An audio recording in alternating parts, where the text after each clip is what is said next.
Olá!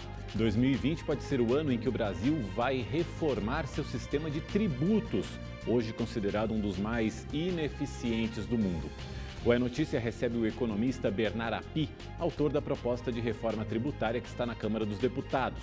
Bernard Api já foi secretário executivo e secretário de Política Econômica do Ministério da Fazenda e é diretor do Centro de Cidadania Fiscal. Bernard, em primeiro lugar, muito obrigado pela tua presença. Eu queria começar perguntando para você por que o Brasil precisa de uma reforma tributária. Bom, primeiro, obrigado, Mauro, pelo convite. O Brasil precisa de uma reforma tributária basicamente porque o sistema tributário brasileiro ele acaba tendo consequências muito negativas para a economia. Tem consequências negativas sobre o potencial de crescimento da economia. O Brasil cresce muito menos do que poderia crescer por conta do nosso sistema tributário e ele tem consequências negativas do ponto de vista da distribuição de renda também.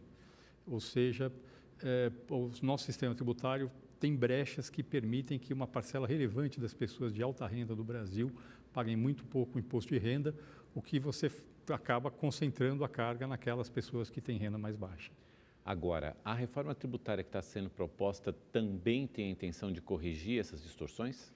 Bom, a reforma tributária que está em discussão hoje na Câmara, ela trata principalmente da tributação de bens e serviços.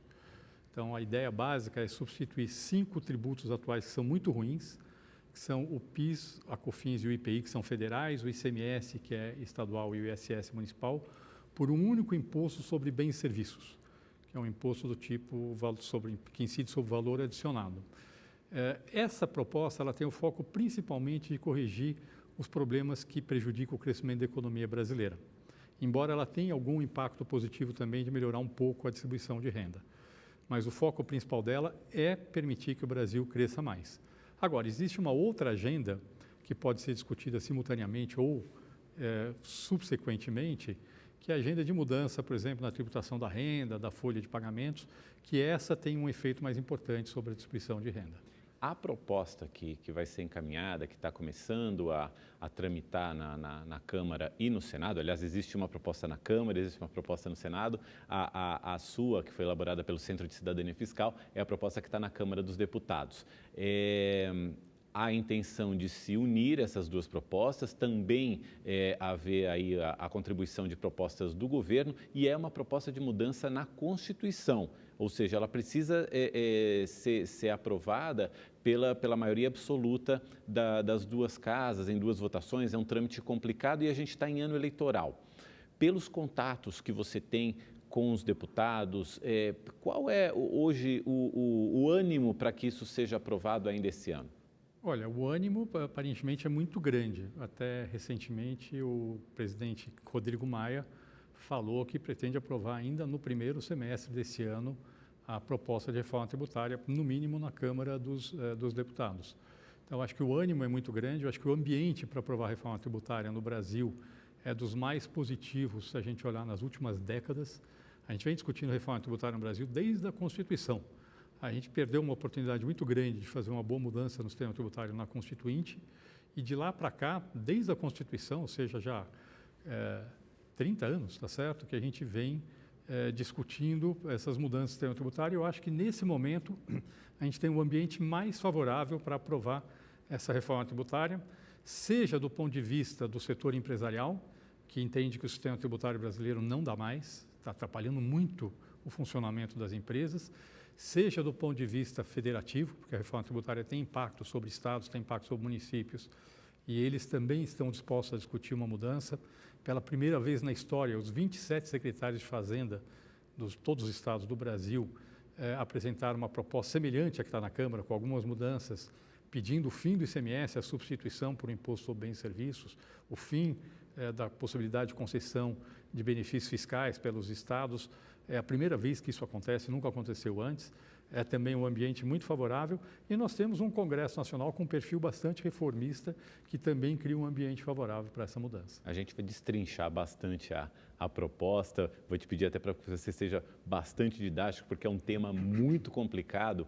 Essa questão do ICMS, ela é central nessa proposta. Agora, o que o governo vem acenando como como proposta do governo, seria uma reforma um pouco menor, que não pegaria o ICMS. O quanto é fundamental incluir o ICMS nessa junção de impostos que criaria o imposto sobre bens e serviços? Eu acho que é fundamental.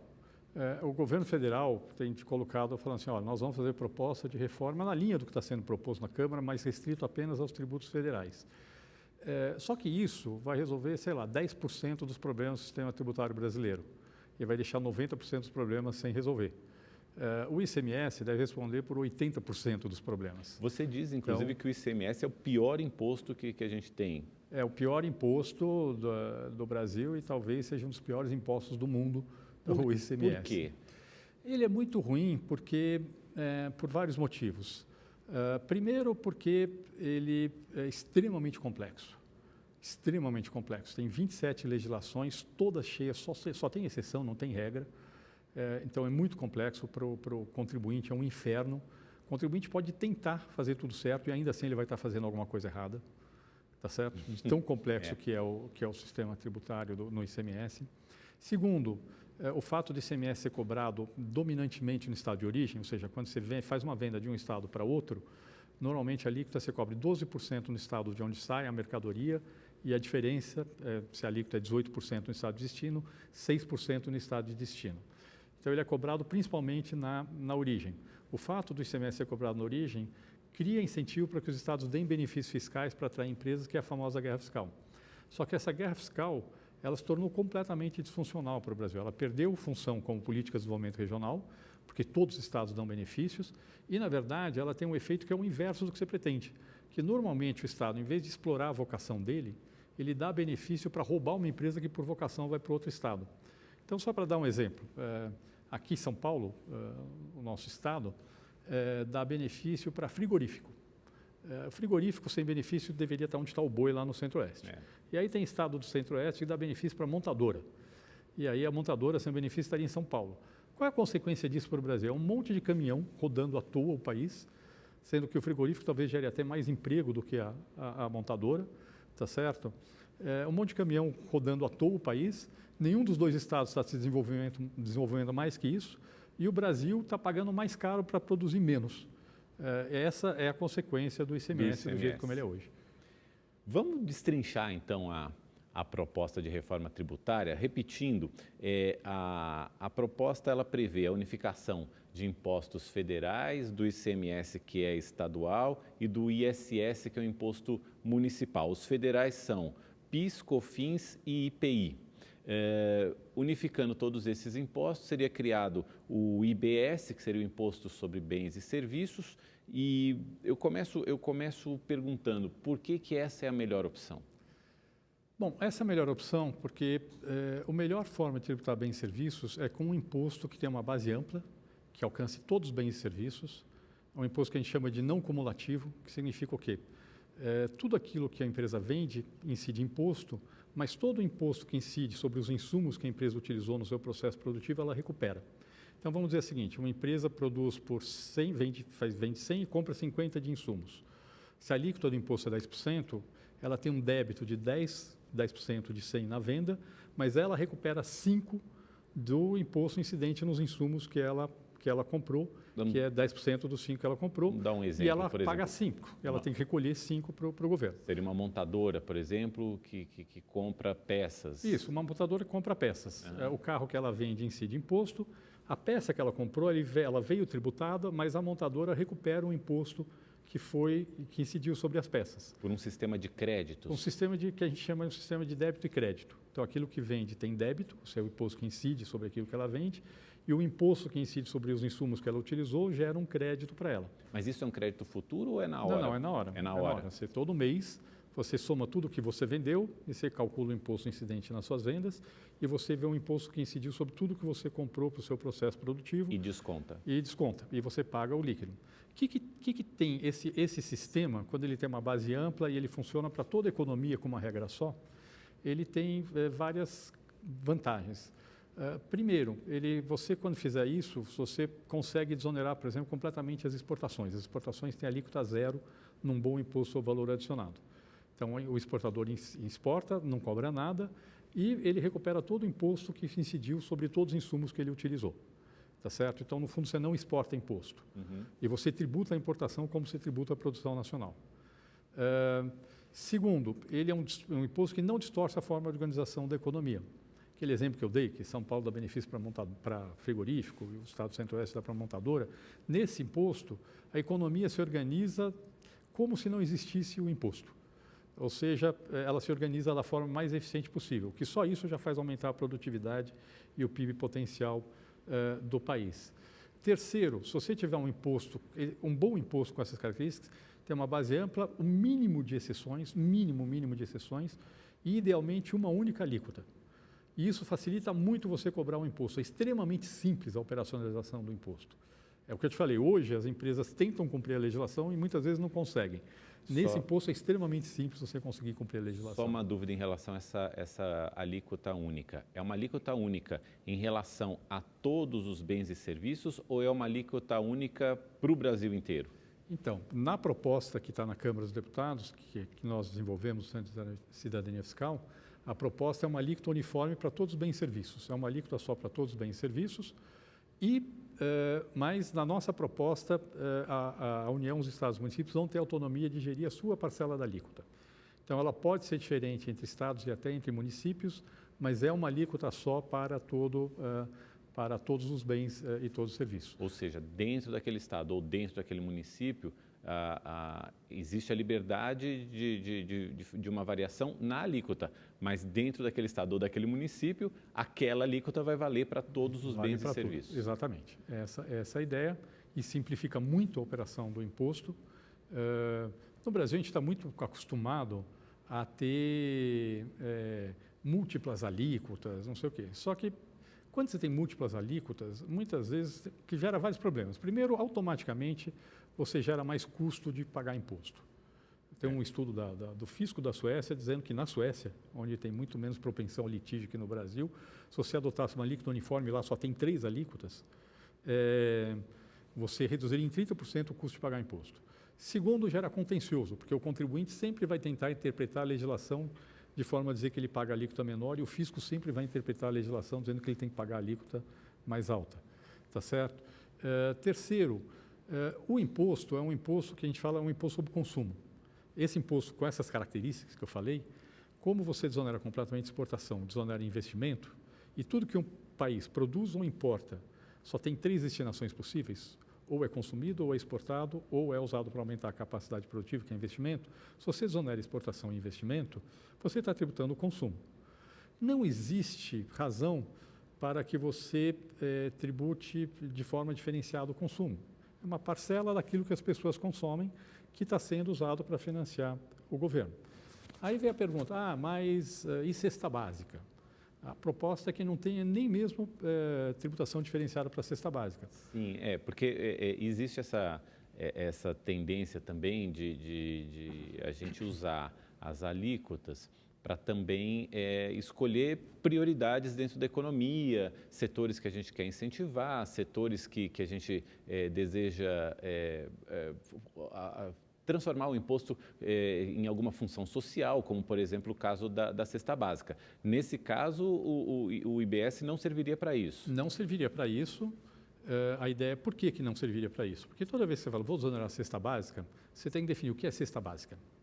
E aí você tem 2 opções. Fala assim, vou fazer uma cesta básica muito abrangente, então, por exemplo, vou botar toda a carne dentro da cesta básica. Ok, mas tipo, então estou desonerando cesta básica, o filé mignon, tá certo? Falar, bom, aí estou dando um benefício que é maior em termos absolutos para o rico que para o pobre.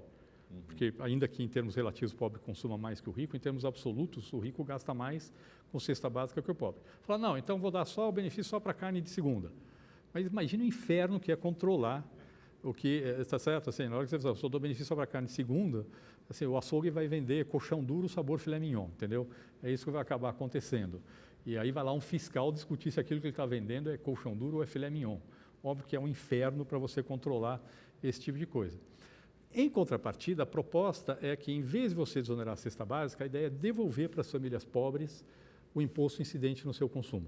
É um modelo que a gente chama de isenção personalizada. Então, em vez de desonerar o produto, você desonera a pessoa.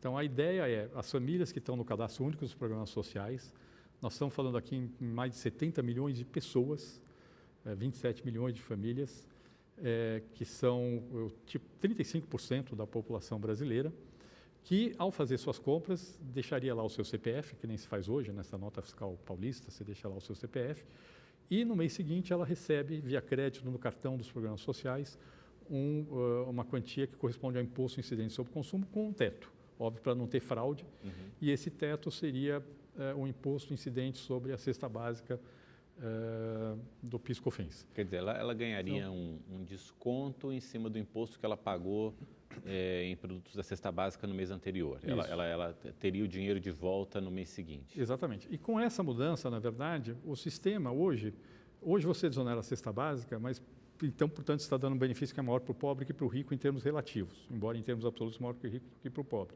Mas, em contrapartida, no Brasil, você paga menos imposto sobre serviço que sobre mercadoria. Só que pobre consome 9% da renda com serviço e rico consome 31% da renda com serviço.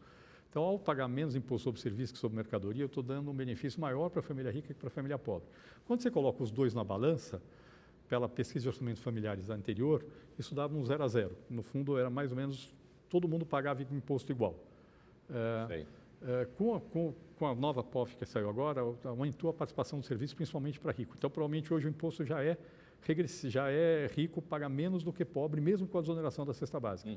Com esse modelo que está sendo proposto e essa devolução do imposto para as famílias mais pobres, o efeito final vai ser um ganho da ordem de 5 pontos percentuais do poder de compra das famílias mais pobres e um pequeno aumento de menos de 1% para as famílias mais ricas. Isso. A gente tem como estimar, caso o IBS seja aprovado, de quanto seria essa alíquota? O IPEA fala em algo em torno de 27%, o que deixaria o Brasil com uma das maiores alíquotas do mundo, entre as maiores alíquotas do mundo. Esse cálculo já é possível de ser feito? A nossa estimativa é algo em torno de 25% sobre o preço sem imposto. Isso é importante. Aqui no Brasil, os impostos incidem sobre o preço com imposto. Então, 25% sobre o preço sem imposto é 20% do preço com imposto. Que é próximo do número do IPEA. É um pouquinho menor, mas é próximo. É uma das alíquotas mais altas do mundo, é alta sim, mas o fato é que nós já pagamos isso. Não é que nós estamos aumentando o imposto. As pessoas já pagam isso, só que não sabem que estão pagando. Agora elas vão pagar e vai estar explícito, as pessoas vão saber exatamente quanto estão pagando. Inclusive, essa transparência é muito boa para que a população comece a exigir o retorno do imposto que ela está pagando.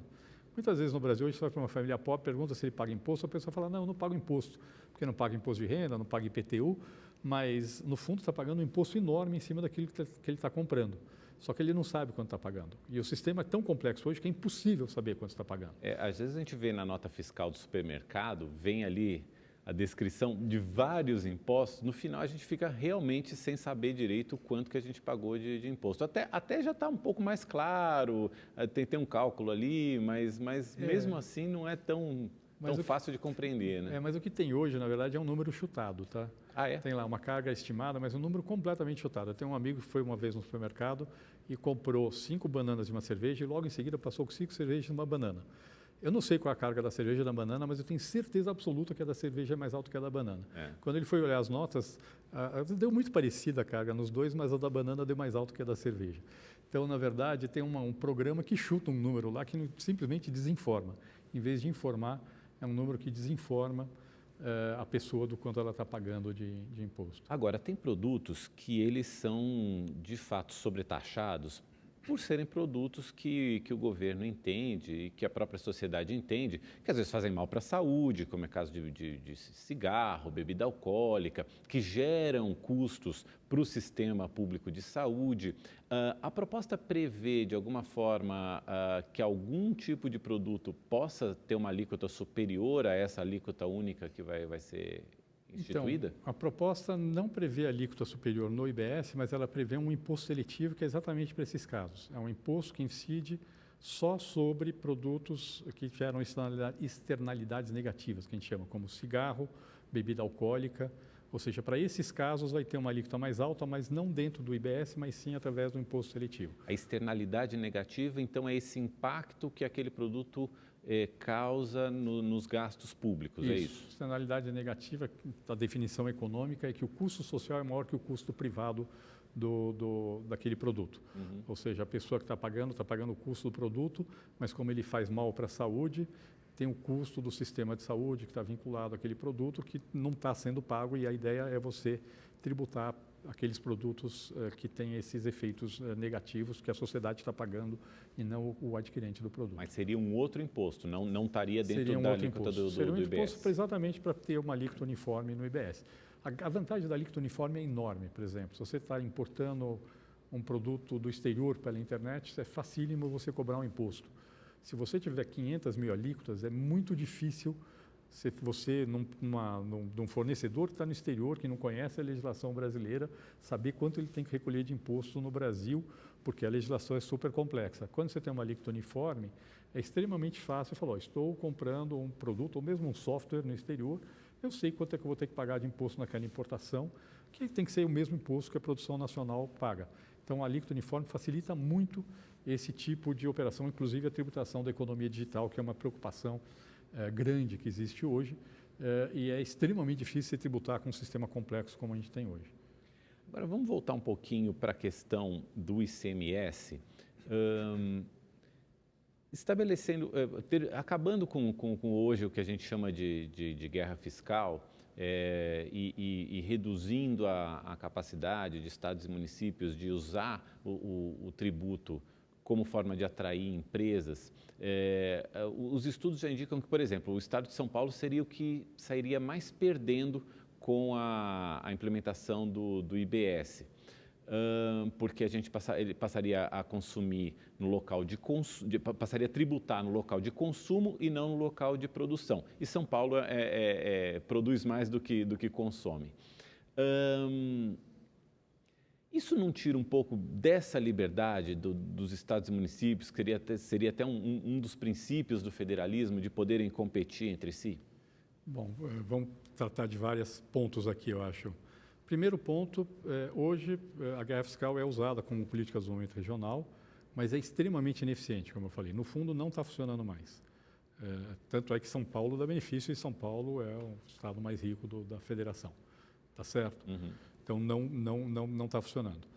Segundo, a ideia é que junto com a criação do IBS, seja criado um fundo de desenvolvimento regional para dar recursos para que os estados mais pobres aloquem para fazer a política de desenvolvimento regional. Só que eles vão alocar no quê? Eles vão alocar na exploração das suas vocações. E quando você vai olhar, hoje, por exemplo, você só consegue dar benefício para a indústria e para centro de distribuição. Basicamente, é isso que você consegue dar benefício fiscal. Com esse modelo, você consegue dar benefício fiscal para outro tipo de atividade, se você quiser. Só que uma subvenção, na verdade. Então, quero desenvolver o setor de software, quero desenvolver turismo, você vai poder fazer isso com esses recursos do Fundo de Desenvolvimento Regional. No longo prazo, o que dá desenvolvimento é investir em infraestrutura e qualificação de trabalhadores. Só que isso exige recursos públicos. O sistema hoje reduz a receita dos entes da federação e, portanto, ele reduz o recurso disponível para investir em infraestrutura e qualificação de trabalhador, que é o que dá desenvolvimento no longo prazo. Com esse modelo que está sendo proposto, os estados vão ter recursos para poder investir em infraestrutura e em qualificação de trabalhadores. Então, a ideia é passar de um sistema ineficiente de política de desenvolvimento regional que a gente tem hoje para um sistema eficiente de política de desenvolvimento regional. Então, essa é uma pergunta. A outra questão que você falou tem um estudo IPEA, que foi divulgado recentemente, falando que São Paulo, em termos absolutos, é o estado que mais perde com a migração da cobrança para o destino. Uhum. Que é isso, hoje você cobra basicamente na origem, no IBS o imposto pertence todo ao estado e ao município de destino, como deve ser, porque é um imposto sobre consumo, ele tem que ser feito assim. E aqui eu queria falar algumas questões. Primeiro, existe uma transição. Na verdade, existem duas transições na proposta. Uma primeira transição é a transição do sistema tributário atual para o novo sistema tributário, que é feita em 10 anos. E aqui é o que a gente chama de transição para as empresas. É para que você migre do sistema atual para o novo sistema de forma não traumática. Por que isso? Porque tem muita empresa que fez investimento e que, se você muda o sistema tributário muito rápido, aquele investimento pode se tornar não competitivo. Então, vai dar um tempo para que a empresa a ideia é basicamente que as alíquotas dos tributos atuais sejam progressivamente reduzidas e a alíquota do novo imposto seja progressivamente elevada, e com isto a empresa se ajusta, sim, de forma não traumática ao novo sistema tributário. Mas existe uma segunda transição que é de 50 anos, que é para a distribuição da receita entre estados e municípios. Ou seja, esse efeito sobre a receita de São Paulo está diluído em 50 anos. E, neste período, a reforma tributária tende a ter um impacto extremamente positivo sobre o crescimento. Nós estamos falando num aumento do PIB potencial do Brasil entre 10 e 20 pontos percentuais a mais num prazo de 15 anos. O efeito não é todo de curto prazo, ele demora um pouco para aparecer, o grosso é em 15 anos, mas nós estamos falando em 15 anos em aumentar 10 ou 20% a mais o PIB potencial do Brasil. São Paulo estaria perdendo, nesse exemplo que você falou, um pouco menos de 10% da sua receita. Se o PIB cresce 20% a mais, São Paulo é beneficiado. Ainda que ele perca a participação no bolo, em termos absolutos, São Paulo é beneficiado com a mudança. Sendo que São Paulo também é muito beneficiado com o fim da guerra fiscal, que é uma coisa que, normalmente, São Paulo é o estado que é mais afetado pela saída de empresas daqui para outros estados. Então, não pode olhar de um ponto de vista estático para o exemplo. E não pode olhar para a reforma tributária sem considerar o efeito positivo sobre o crescimento. Isso é extremamente importante para a gente entender o efeito da reforma. De onde vem esse crescimento todo? Bom, o crescimento vem de vários fatores, mas os três principais são, a própria simplificação. O custo burocrático de pagar imposto no Brasil é o mais alto do mundo, e isso é o peso morto que as empresas carregam e que aumenta o custo de tudo. Vem do fato de que o sistema tributário atual ele está tributando investimento, está tributando exportações, e o novo sistema tributário não vai tributar investimento nem exportações, e com isso faz aumentar a taxa de investimento no país. E ele vem, sobretudo, da eliminação de distorções que fazem a economia brasileira se organizar de forma muito ineficiente. Então, vou dar um exemplo aqui, só para você entender o que acontece. Hoje, no Brasil, por exemplo, eu quero construir um prédio. Se eu fizer um prédio de concreto armado, eu estou agregando valor no canteiro de obras, e a construção civil ela paga ISS, no máximo 5% de alíquota, e PIS/COFINS cumulativo, 3,65%. Se eu quiser fazer o mesmo prédio com uma estrutura pré-fabricada, eu vou adicionar valor na indústria, e depois vou levar aquela estrutura pré-fabricada e montar no canteiro de obra. E o valor adicionado na indústria paga PIS/COFINS não cumulativo, que é 9,25%, ICMS, sei lá, para uma estrutura metálica aqui em São Paulo é 12%, e em alguns casos pode pagar IPI. Então, eu estou falando no mínimo 21% e 25%. O que significa isso? Isso significa que no Brasil, vamos supor que com a mesma quantidade de trabalhadores e capital, que eu faço 10 prédios de concreto armado, eu poderia fazer 11 prédios com estrutura pré-fabricada. O nosso sistema tributário me empurra a fazer 10 prédios de concreto armado em vez de 11 prédios, ou seja, eu produzo menos do que eu poderia produzir, porque o sistema tributário distorce a forma de organização da produção. E isso acontece de forma generalizada. O exemplo que eu dei de São Paulo dá incentivo para frigorífico, o estado do Centro-Oeste dá incentivo para montadora, é um outro exemplo desses. Se eu botar a montadora em São Paulo, o frigorífico no estado do Centro-Oeste, eu vou reduzir o custo de transporte para levar a mesma mercadoria para o mesmo produtor final, vou reduzir o custo de produção, e tudo isso são ineficiências que vêm do sistema tributário. Então, na hora que a gente soma todos esses efeitos, a redução do custo burocrático, a redução do custo de investimento, a redução dessas que a gente chama de ineficiências locativas, que é essa má organização da produção, e a redução do contencioso tributário que vem com a complexidade, o efeito é um aumento enorme do PIB potencial e uma redução do custo de produção, num sistema que vai tornar o seu ambiente mais competitivo. Hoje, para uma empresa no Brasil, é mais importante ter um bom benefício fiscal, ou mesmo um regime especial, que é uma forma diferente de pagar um imposto, do que ser eficiente. Num sistema que a regra é a mesma para todo mundo, a sua competição, a sua capacidade de competir vai depender da sua eficiência. E, portanto, a mudança tende a aumentar o grau de competição entre as empresas no Brasil, ao mesmo tempo reduz o custo, o que deve levar a uma redução do preço para os consumidores finais. É isso que eu quero perguntar para você, mas eu vou deixar essa pergunta para o próximo bloco. Eu quero saber qual que vai ser o impacto da reforma tributária, nos moldes como ela está sendo proposta nesse momento, no bolso do cidadão. Mas isso eu vou perguntar para o Bernard Api, que é o autor da proposta de reforma tributária que está na Câmara dos Deputados, é economista, diretor do Centro de Cidadania Fiscal. Vou fazer essa pergunta para ele no próximo bloco, a gente volta já. Você está assistindo É Notícia. O É Notícia está de volta. A gente hoje conversa com o economista Bernard Api, que é autor da proposta de reforma tributária que está na Câmara dos Deputados. O Bernard também é diretor do Centro de Cidadania Fiscal. A gente encerrou o bloco anterior com a seguinte questão: o quanto vai haver de impacto no bolso do cidadão, no bolso do consumidor, caso o IBS, o Imposto sobre Bens e Serviços, seja aprovado. As pessoas sempre querem saber: a gente pode pagar um pouco menos de imposto? A reforma tem essa intenção ou pode produzir esse efeito? Em termos de carga tributária, a reforma ela é neutra. Ela é montada de uma forma em que, durante a transição, as alíquotas dos tributos atuais são reduzidas, a alíquota do novo imposto é elevada, mantendo a carga tributária absolutamente constante como proporção do PIB. Ou seja, nem aumenta nem diminui. Nem aumenta nem reduz. Por quê? Porque, infelizmente, o Brasil está quebrado. A União está quebrada, os estados estão quebrados, os municípios estão quebrados. E tem aquela máxima de que o tamanho da carga tributária é o tamanho da despesa do governo, né? Perfeito, exatamente isso. Na verdade, carga tributária se define pelo lado da despesa, não pelo lado da receita. Não adianta você reduzir a receita e não reduzir despesa, porque você quebra o país. Uhum. Por outro lado, a reforma tributária tem um impacto muito positivo sobre o crescimento e sobre o poder de compra da população. Como eu falei, ela aumenta o PIB potencial no mínimo em 10 pontos percentuais, muito possivelmente mais próximo de 20 pontos percentuais em 15 anos. Então, nós estamos falando em que o poder de compra da população ele vai aumentar 20 pontos percentuais, além do que ele cresceria num horizonte de 15 anos.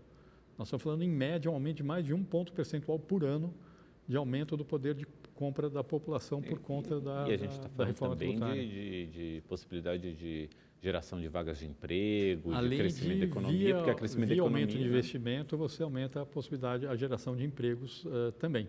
Uhum. Então, esse efeito, o que a população vai sentir com a reforma tributária é que ela vai estar vendo que ela vai estar conseguindo comprar mais coisa do que ela conseguiria de forma significativamente maior por conta da mudança que está sendo feita. Não é um efeito de curto prazo, queria deixar isso claro.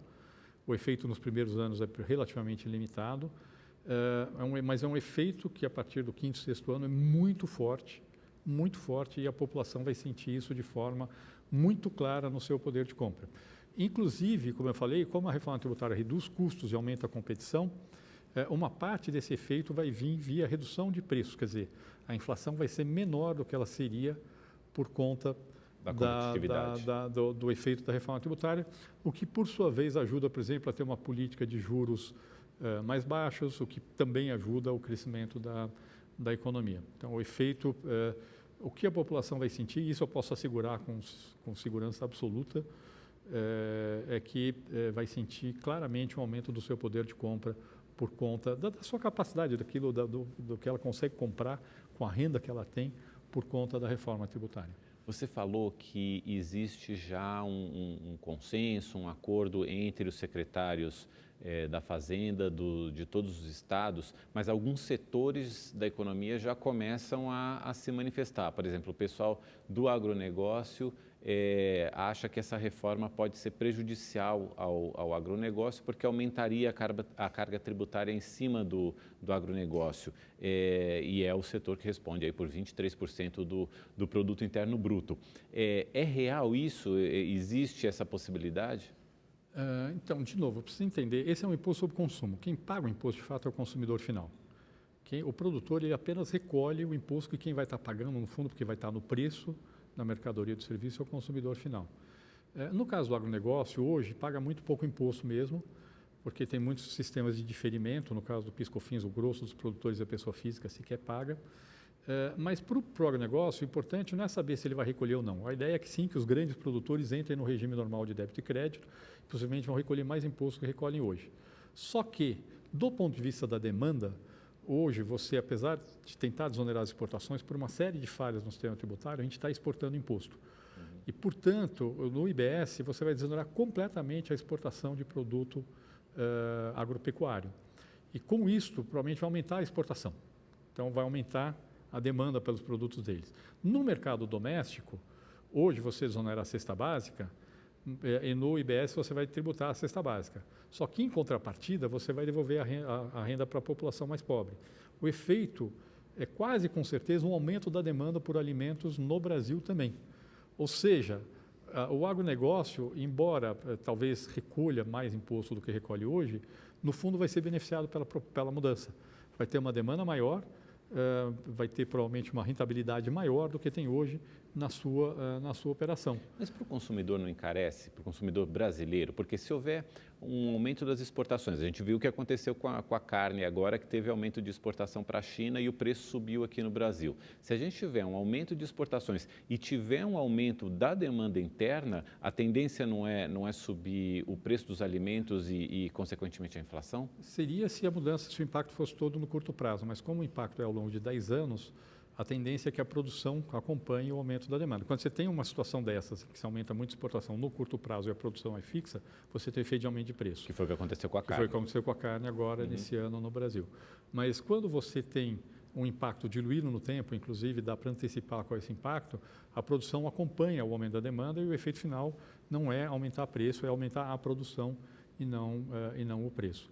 Então, o efeito final, no fundo, claramente, posso garantir isso, claramente vai ser positivo para a produção agropecuária no Brasil. As pessoas têm que sair um pouco dessa zona de conforto que ele está hoje, tem que falar o seguinte, eu tenho um regime especial que faz o diferimento do pagamento de imposto, então eu não recolho o imposto e isso é bom para mim. Não é.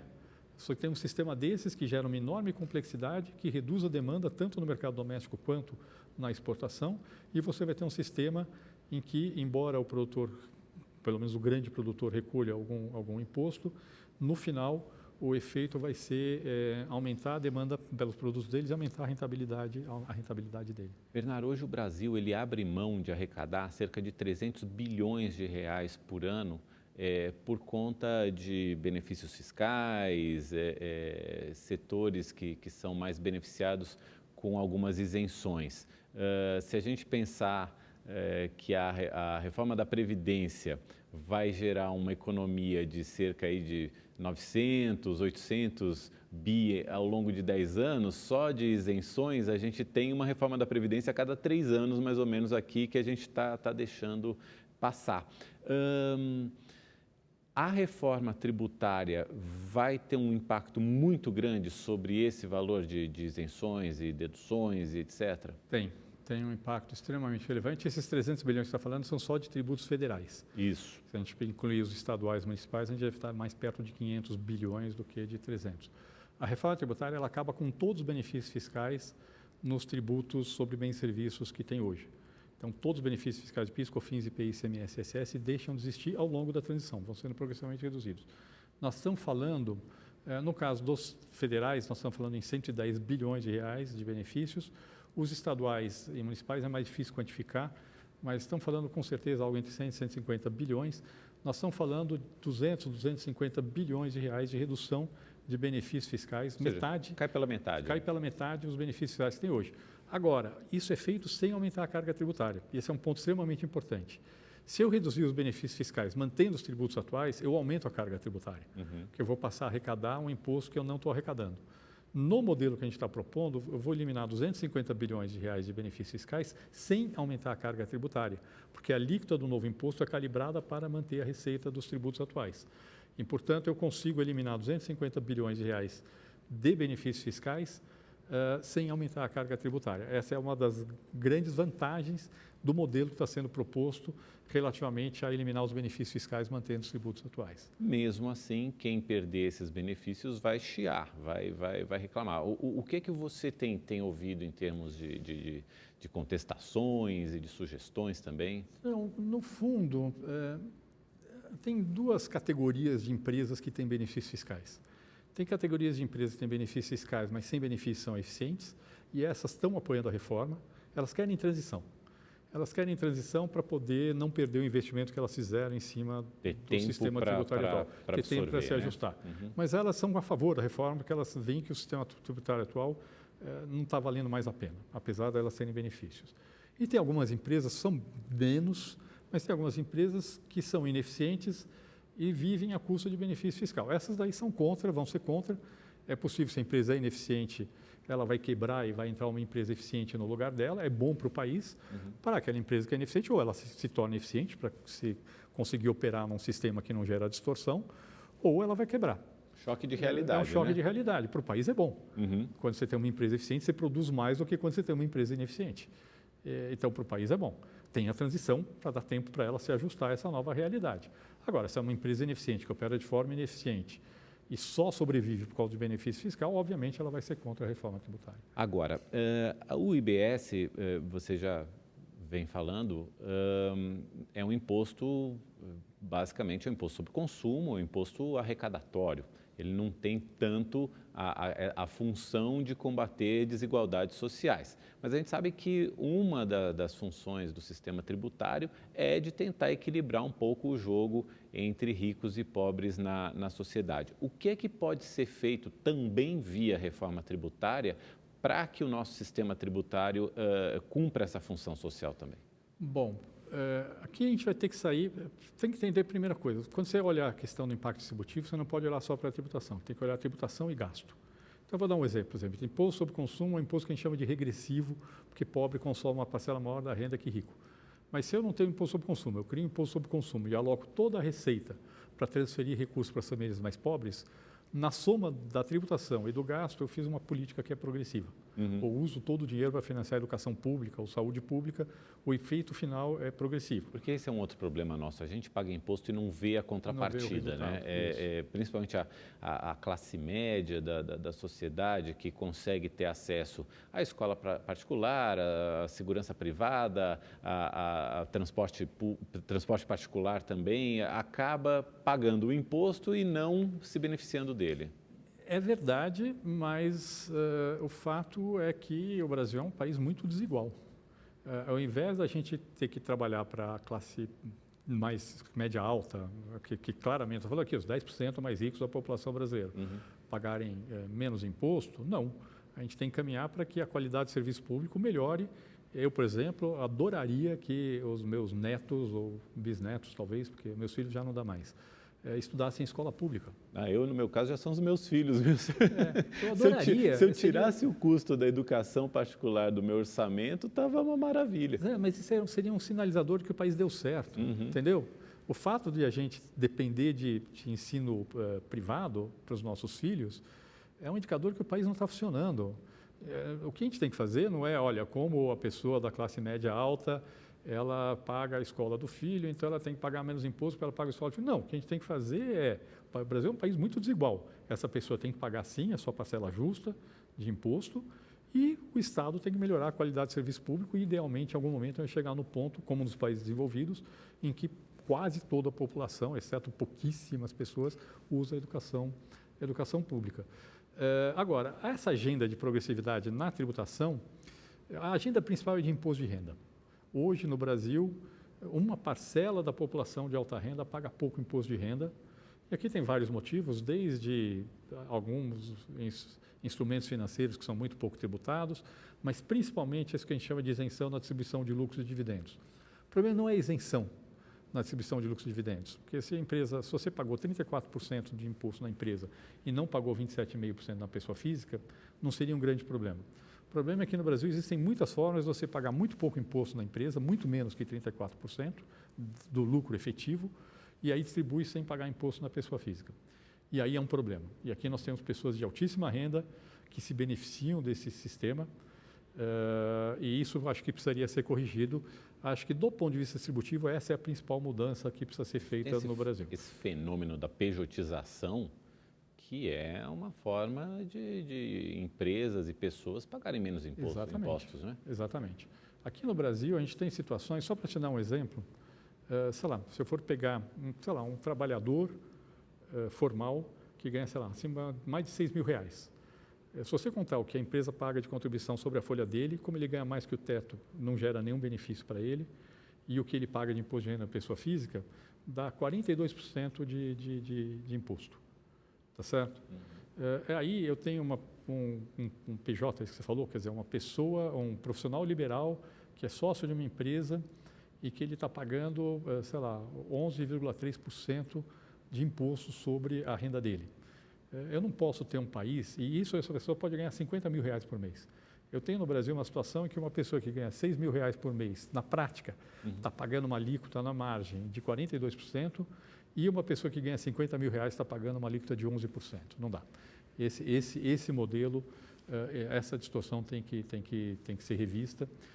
Uma parte disso passa por mudança no imposto de renda, uma parte disso, por incrível que pareça, passa por mudança na tributação da folha de salários. E essa mudança de imposto de renda significa o quê? Criar alíquotas mais altas para quem ganha mais, aumentar a isenção no piso, tributar lucros, aumentar a tributação de lucros e dividendos no imposto de renda da pessoa física e diminuir na pessoa jurídica? Como é que isso teria que ser feito? Então, primeiro, se pegar a situação atual e simplesmente aumentar as alíquotas marginais do imposto de renda da pessoa física, quer dizer, os 27,5% passar para 35%, 40%, isso não deve ser feito sem mudar outras coisas. Porque quem paga imposto hoje vai pagar mais e quem não paga vai continuar sem pagar. Então, primeiro o que você tem que fazer é exatamente corrigir essas distorções, que é fazer com que a pessoa que recebe uma renda que foi pouco tributada na empresa não pague na pessoa física. Muito provavelmente, isso é uma discussão que não precisa fechar, mas muito provavelmente isso passa por reduzir a alíquota na empresa e passar a tributar a distribuição. Muito provavelmente essa é a melhor solução para resolver esse problema. Na hora que você fizer isso, a partir daí você pode até discutir se faz sentido ter alíquotas mais altas ou não no imposto de renda da pessoa física para quem ganha muito em relação ao que tem hoje. Agora, simplesmente criar novas alíquotas, aumentar a alíquota sem mexer no resto seria um erro, porque quem já paga muito hoje iria pagar mais ainda e quem paga pouco ia continuar pagando pouco. Agora, a reforma mexe com o Simples, por exemplo? Não. A reforma, na verdade, na parte de tributação de bens e serviços, ela cria uma opção para as empresas do Simples. Ou fica tudo como está, mas a empresa do Simples está fora desse sistema de débito e crédito, ou seja, o que ela compra não vai dar crédito para ela, o que ela vende não vai dar crédito para quem comprar. Ou então ela pode optar por entrar no regime normal de tributação do IBS, e ela deixa de tributar sobre o faturamento, a alíquota que corresponde hoje a PIS, COFINS, IPI, ICMS, ISS, e entra no regime normal de débito e crédito do IBS. Porque o Simples ele não é um grande incentivador dessa pejotização da economia? É claro que o Simples tem uma intenção muito interessante, mas ele não incentiva também essa pejotização, essa forma de pagar menos imposto? Não só o Simples, como o lucro presumido também, os regimes simplificados, hoje eles são instrumentos, eles têm um lado positivo, que é facilitar a vida dos pequenos empreendimentos, mas eles têm um lado negativo, que é permitir que pessoas de alta renda que estão usando esses regimes simplificados, paguem muito pouco imposto na renda da pessoa física. E aí está errado o modelo. Acho que isso precisa ser corrigido, sim, como eu falei, mas isso não depende dessa parte de tributação de bens e serviços, isso pode ser feito via mudança na tributação do imposto de renda e da folha de salários. Uma outra questão que não está na PEC da reforma tributária, mas é também essa questão da cobrança pela Previdência Social dentro do salário. Você defende uma mudança nessa cobrança? Que mudança seria essa? Os salários no Brasil hoje são muito tributados, é verdade. Nós estamos falando aqui alíquotas que vão de 33% a 40% sem o FGTS, na soma de empregador e empregado. Aí tem mais o FGTS, realmente é muito tributado o salário no Brasil. Para você ter uma ideia, a média dos países ricos no mundo é 22%, então aqui é muito mais alto. Agora, precisa tomar cuidado. Uma parte disso é porque a gente tem benefícios muito generosos. Então não adianta, se você tem um sistema que você gera benefícios muito generosos, você tem que tributar mais. Agora, uma parte é erro de desenho. A gente acha sim que faz sentido reduzir a tributação da folha, mas a redução da tributação da folha não deve ser feita de forma linear. Ela deve ser feita de uma forma em tirar a tributação da folha que não gera benefício. Aí é um pouco complicado para explicar aqui agora no programa, mas só para explicar, a gente acha que tem que ter uma relação entre o que você paga na folha e o benefício que você vai receber. Então, o que você tem que fazer é desonerar a tributação da folha que hoje não gera benefício. E isso passa por desonerar a primeira parcela do salário, o primeiro salário mínimo, passa por tem que tirar da folha os tributos que não geram benefícios, que a gente chama de penduricalho, Sistema S, Salário Educação e outros, e passa provavelmente por desonerar a folha acima do teto do salário de contribuição. E infelizmente a gente está chegando no fim do programa. Esse é um tema para uma nova entrevista, você já está convidado a voltar. Eu queria te fazer duas perguntas muito rápidas de resposta rápida, é um pinga-fogo que a gente faz para encerrar o programa. Qual que seria o melhor sistema tributário do mundo? Tem algum país que seja um modelo que a gente poderia mencionar? Na tributação de bens e serviços, a Nova Zelândia é o modelo do mundo, que é a referência que nós estamos usando para a proposta que estamos fazendo para o Brasil. Quer dizer que é um sistema neozelandês. Para a tributação de bens e serviços, é o sistema neozelandês. E eu queria saber também um pouquinho de quais são as atividades do Centro de Cidadania Fiscal.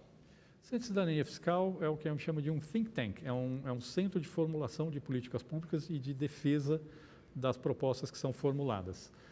A gente trabalha principalmente na área tributária, mas o nosso estatuto prevê que a gente pode trabalhar também em outras áreas no desenho geral das finanças públicas, na área do gasto também.